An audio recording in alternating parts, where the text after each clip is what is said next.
And good morning, everybody. Welcome to the DFS Minute. Today is June 9, 2015, Tuesday morning. Welcome in. I'm your host, Michael Rathburn, a.k.a. Rath. You can find me on Twitter at FantasyWrath. Welcome to rotocurve.com. And we had a little bit of a milestone yesterday. It was our 2-month anniversary from when we launched 2 months ago. And the response has been tremendous. It's been a lot more than I think what any of us really expected. The popularity of the site is growing very quickly, and the growing community of members that we have has been huge. So really excited about the future of RotoCurve, and big things in store. We got FSTA in New York in about 2 weeks. So we got some big meetings in store for FSTA, meeting up with a lot of companies, a lot of potential partnerships coming in the future, and things for RotoCurve. So again, keep your eyes peeled for rotocurve.com in the DFS space, as we are here to stay. Big news yesterday that we broke on Twitter. Fantasy Aces has entered into an agreement with DraftTeam.com. So big news for Fantasy Aces and DraftTeam. Basically, Fantasy Aces had the infrastructure, the management team, and the players and the site, and DraftTeam had the cash. So it made for a perfect partnership and a merger. In essence, is what's basically what's called a reverse takeover, and that the company with the cash is actually allowing the company that had the operations to, kind of remain as is, and just have, additional infusion of capital. So great move by Fantasy Aces. Definitely, in my eyes, puts them right in that number 3 spot in the industry behind FanDuel and DraftKings. I feel very strongly about making that claim based on the number of players that they have over there. They did publish their numbers, and that's based on based on where they have been in the industry over the last two years plus. I do feel very confident in saying that they are, right now probably the number 3 site in DFS. So kudos to them. We did speak with Trent over there at Fantasy Aces a little bit yesterday. Hopefully we can get him for an interview on a DFS Minute program later on this week or sometime early next week. But exciting news for them.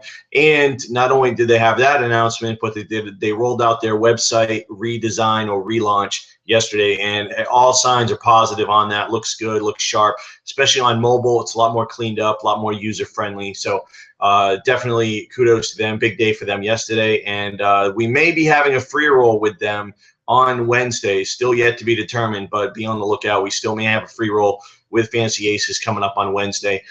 Big news tonight for us over on Fantasy Aces and RotoCurve, in that we are starting our head-to-head bracket matchup challenge tonight.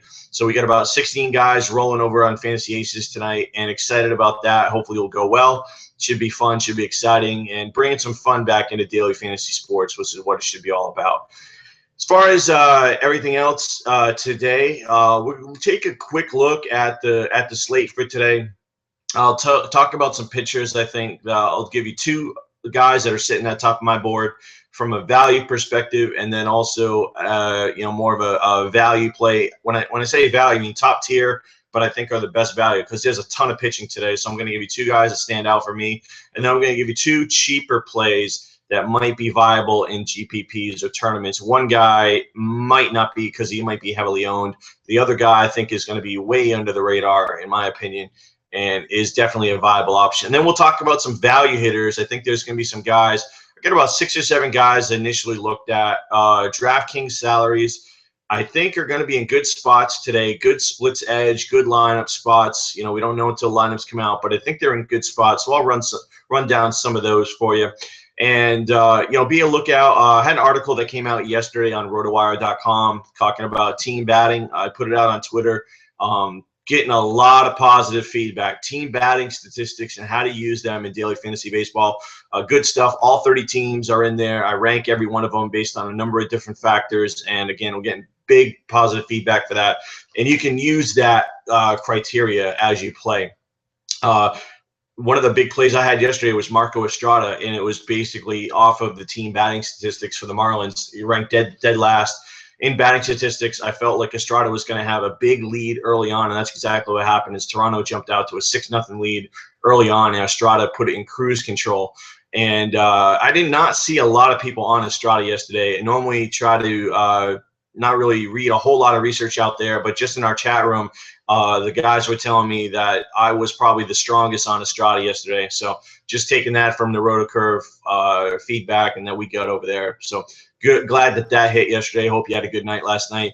Talk about pitchers today. Number one guy on the board for me from a value perspective is Corey Kluber. Definitely like him. He's a little bit over 10K, I believe. And so Kluber in the spot today against the Mariners is I really like that. And the Mariners are really struggling right now, struggling to hit, and Kluber's been on fire. The other guy, I still think he's starting to creep up a little bit more. But, man, Dallas Keuchel going against the White Sox, to me, Dallas Keuchel is probably the best value play on the day for me. I know we talked about Chris Archer last week. There was a lot of big names on the board last week on that particular day, and I was pretty strong about Archer, and Archer had a monster game. So I think Keuchel's in a really good spot here. I think Keuchel could end up being the number one guy overall today, potentially. And from a value perspective, you get him at a little bit of a discount against some of the other guys. He doesn't have, he's got a much better matchup than maybe a guy like James Shields, who even though he gets Atlanta, he is going on the road. James Shields doesn't have the upside that Keuchel has, in my opinion. So that's something that you definitely want to, be aware of. Some other guys that you might want to look at today, but I'm probably staying away. Tanaka, Foltynewicz, Liriano. Those are all guys that you're gonna hear about. Sonny Gray, and then the guy that I don't like today is Noah Syndergaard at home against the Giants. The Giants are much better away from their home. They're much better on the road, and they're much better against right-handed pitching. They have the heavy left-handed lineup with a lot of contact hitters. I think Syndergaard could be in trouble. It does give up some walks. Does allow guys to get on base, and so I think Syndergaard's in a big, trouble spot here. And it wouldn't shock me if the Giants end up being a really positive play tonight for me as far as from a stacking perspective. Not huge, but also you're not spending up a ton of money, so definitely be aware of that. Two guys at the bottom of the salary are kind of in the middle. The one guy I know everyone's probably going to be on is Eddie Rodriguez from the Red Sox. He's about 7,100 over on DraftKings, so he is starting to move up and creep up. Going against Baltimore, who's kind of struggled here as of late. So Rodriguez is probably going to be heavily owned, and so you may end up wanting to only use him in your cash games today and stay away from him in tournaments only because he's just going to be so heavily owned. McCullers was kind of like that yesterday. I did roll McCullers out there, but I did it with Estrada because I just wanted the extreme savings. I didn't do it with an ace or a stud.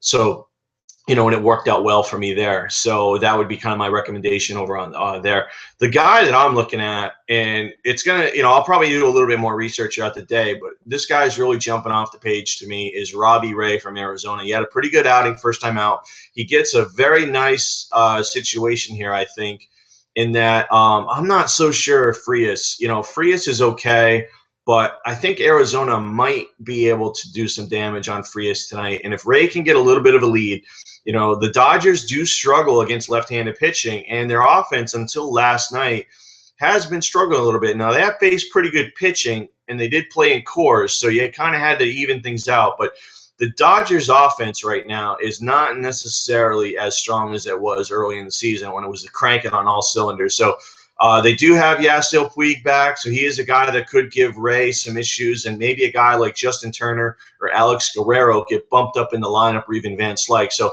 the lineup for me tonight for the Dodgers is going to be key. Do they still roll with a lot of the lefties, or do they roll with a lot of righties? If they roll with a lot of righties, I think I'm probably going to be off Ray and just stay away.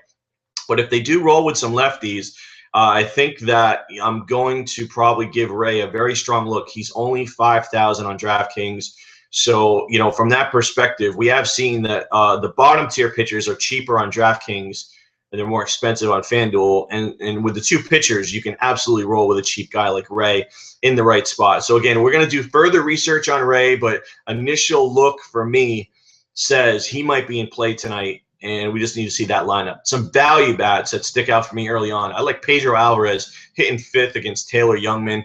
A power upside with Alvarez, mashes right-handed pitching. He's 3.5 on DraftKings. Neil Walker also in the same game. You might be looking at a Pirate stack tonight going against Taylor Youngman. Neil Walker hitting third, 3.7K on DraftKings. Brock Holt has been in the 2-hole. He's going against Miguel Gonzalez. He's only 3.2 on DraftKings, so a really good value there.